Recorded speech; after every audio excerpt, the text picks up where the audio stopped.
I lived there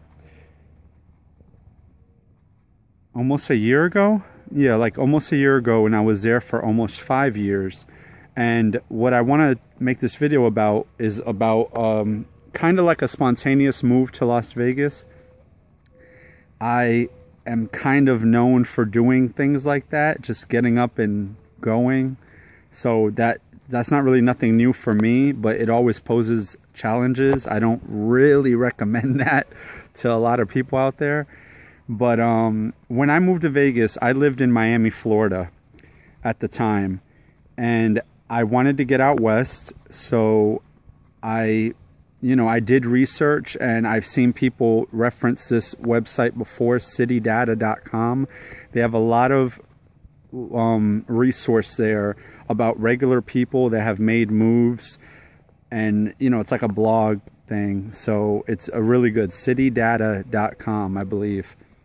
I haven't been on it in a while, but I wanted to get off the East Coast.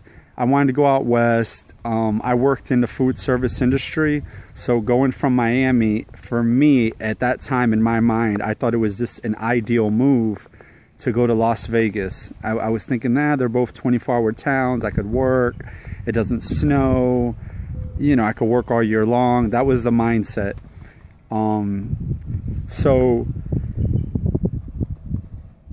I know it's like a spontaneous move, but I did do my research as far as like looking up things online. I did secure an apartment before I went to Vegas. So when I got there, all I had to do was, sign the lease and get my keys, because I had done an express mail, the deposit and everything.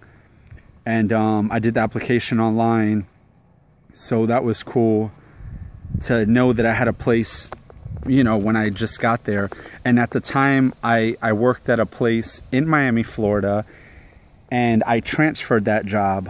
I put in for a job transfer. It was honored, and I was able to have a place to live and a job lined up as soon as I got to Las Vegas. And that's something that I really, really highly recommend anybody considering moving to Las Vegas from anywhere. A lot of people go out to Las Vegas from California, and I understand that as well, because the cost of living is just two parallels from California and Nevada. So, but what I'm saying is I really recommend you have something lined up, especially like I went from the opposite side of the country, Miami, Florida, all the way to Nevada. Never stepped foot in Nevada, Las Vegas ever in my life. So that was like the spontaneous thing about it.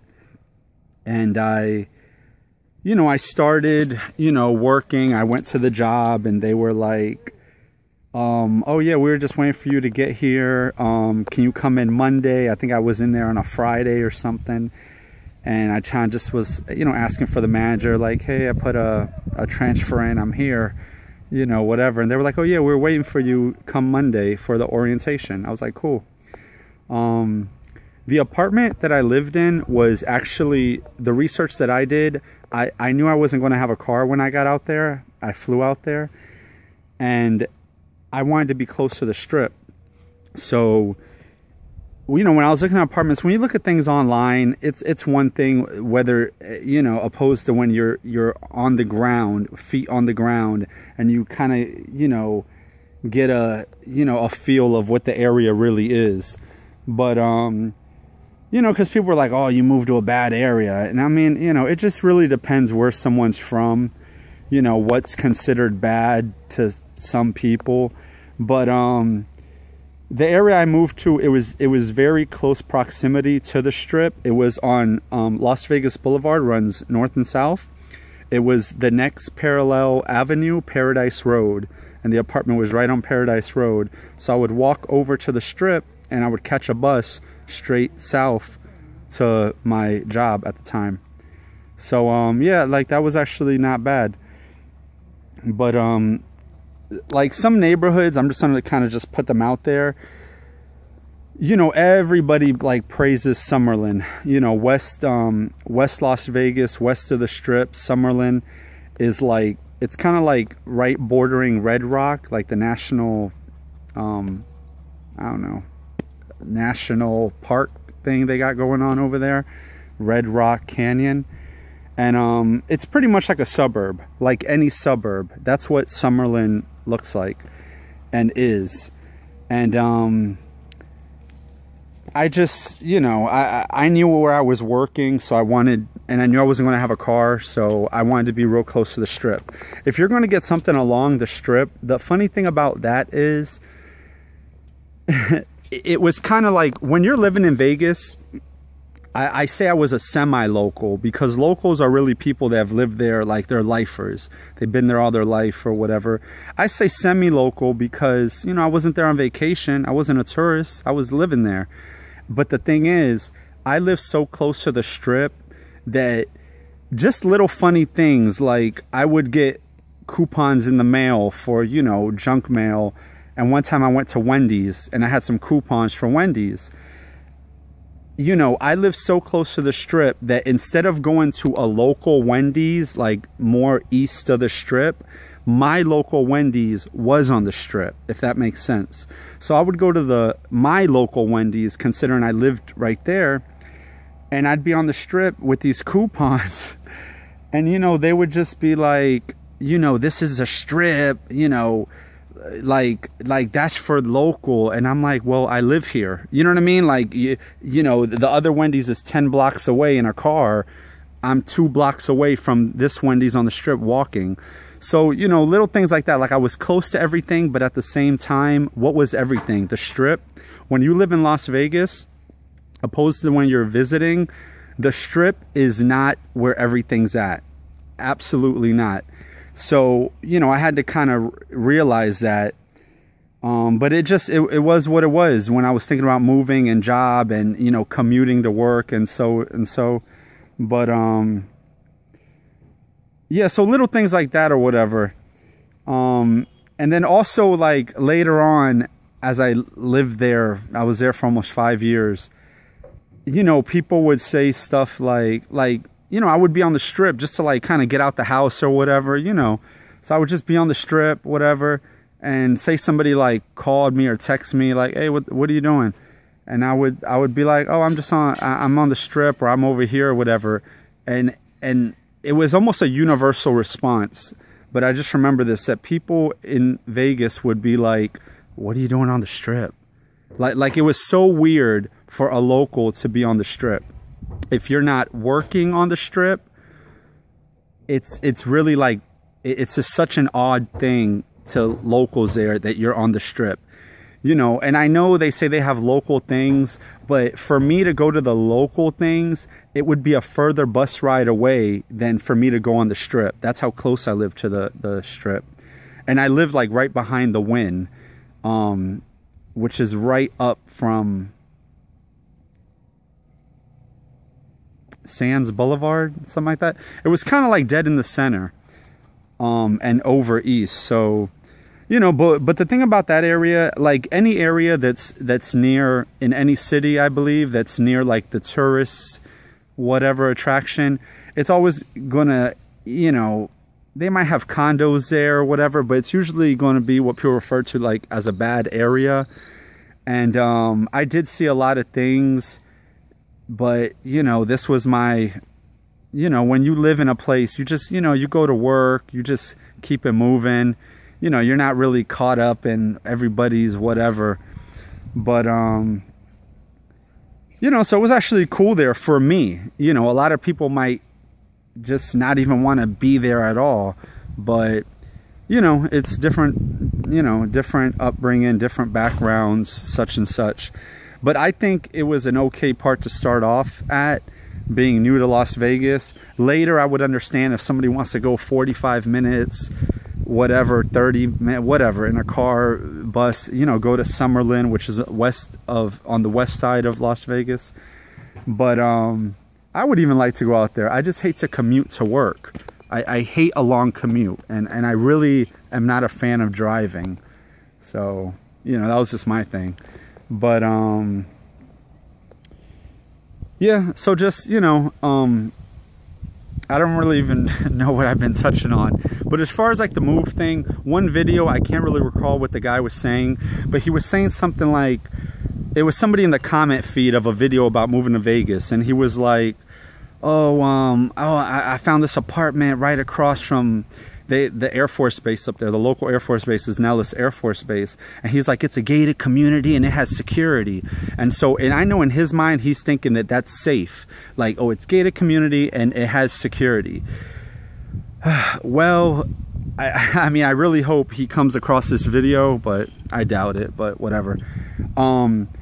That doesn't necessarily mean that's a safe place. A gated community, especially in Las Vegas, the thing about the gated communities that I've noticed, a lot of them, there's a lot of burglaries inside of gated communities. In the daytime, it's very quiet in there and everybody has to go to work. So people that are doing robberies and home invasions, in the daytime, you know, they'll get the access code or whatever, and they'll come up in there with a van and just start going into homes left and right. And there is no security in the daytime usually. But if there is security on the grounds, I don't want to say it's a bad thing, but it just might be, you might even have to watch the people that live in your own community. You might be in a gated community and be stuck in there. Like, you know, it might be a danger to you being gated inside of the community is what I'm saying. So, you know, but again, like I said, it's hard when you're making a move like that to kind of know really what's going on until you put feet on the ground, you know. I just feel like there's so many other places that he could look into, but again, like I said, you kind of have to be there to look around and realize, oh, okay, I could have did this or live here, or I didn't even know these places to live were an option. But, also in Vegas, there's a lot of weeklies.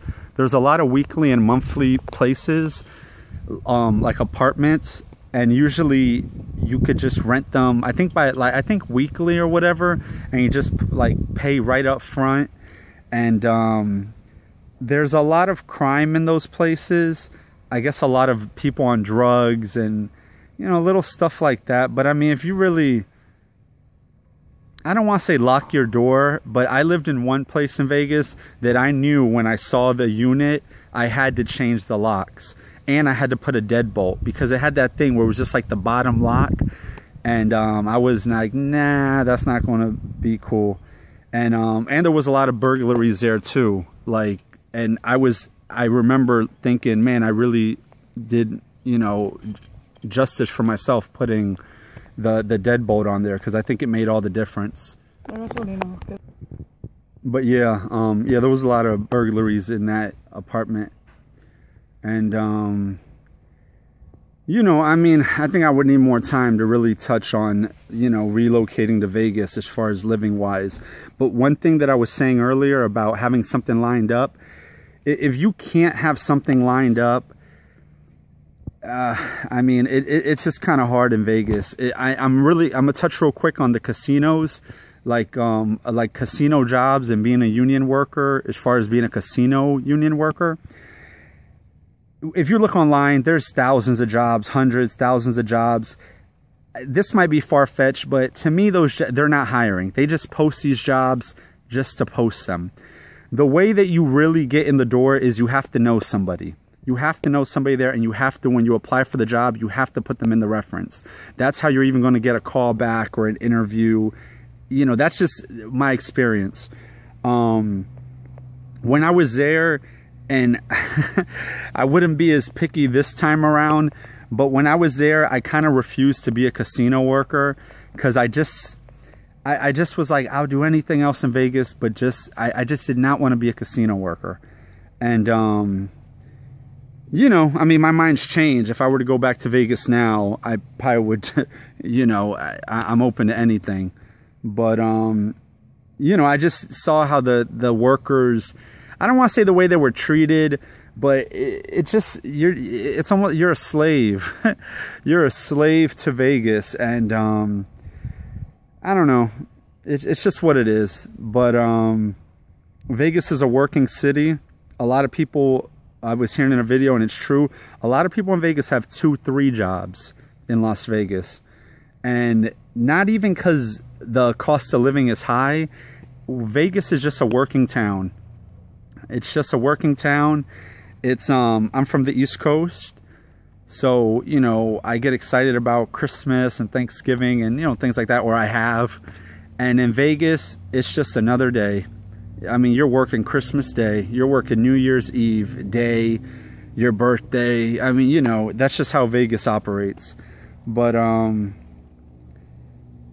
yeah, I don't know, that's just what I can say about Vegas right now. I feel like I would need a longer video, but anyways, maybe I'll elaborate in another video about relocating to Vegas again.